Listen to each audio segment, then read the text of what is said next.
تامر فنان محترم ويشرف، وعمرو دياب كبرنا واتبسطت جدا بالفيديو اللي هم اتقابلوا فيه.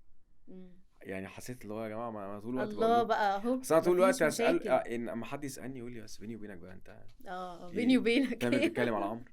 طب اه عمرو كان مفيش الكلام ده خالص. اقول لهم يا جماعه والله العظيم عمري ما تامر كلمني على عمرو بالسلب، ولا عمرو كلمني على اصل لو تامر. فيهم حد مركز مع التاني عمر ما ده هيوصل للنجاح ده، ولا ده يوصل يعني كل واحد مستحيل. عنده مشروع، بس يمكن في بالظبط. الاول دي كانت فتره اشاعات وفتره حاجات، انما الامور بقالها سنين.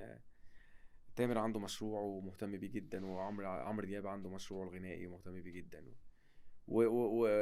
واتبسطت بقولك بالفيديو، لان يعني مش وقت.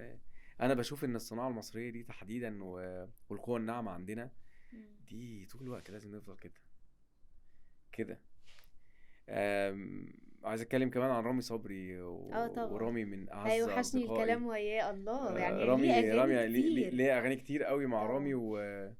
ورامي كمان عنده مشروع فني مهتم بيه جدا. لو اتكلمنا عن تامر عاشور وقلت ان من الحاجات اخر 3 سنين تامر مميز قوي، مم. رامي كمان ما شاء الله مركز جدا.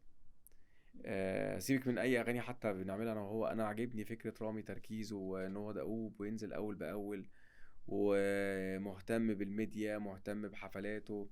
فبحييه من خلالكم برضو. عملت له اغنية في الصيف اسمها ما بتحصليش كتير، وعملت له في الالبوم 3 اغاني.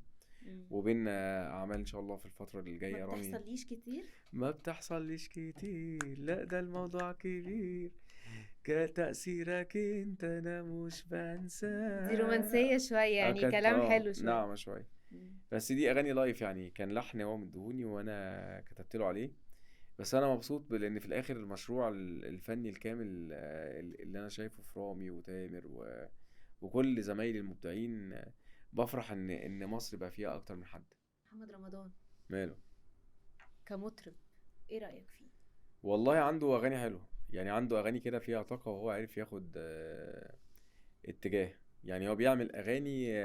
هو مش محسوب علينا يعني كمطرب، يعني مش محسوب ان يعني مش هيبقى عندي اغنيه اروح اسمعها محمد رمضان. مم. بس هو عامل لون حلو، يعني كان عنده اكتر من اغنيه نجحت الحقيقه يعني.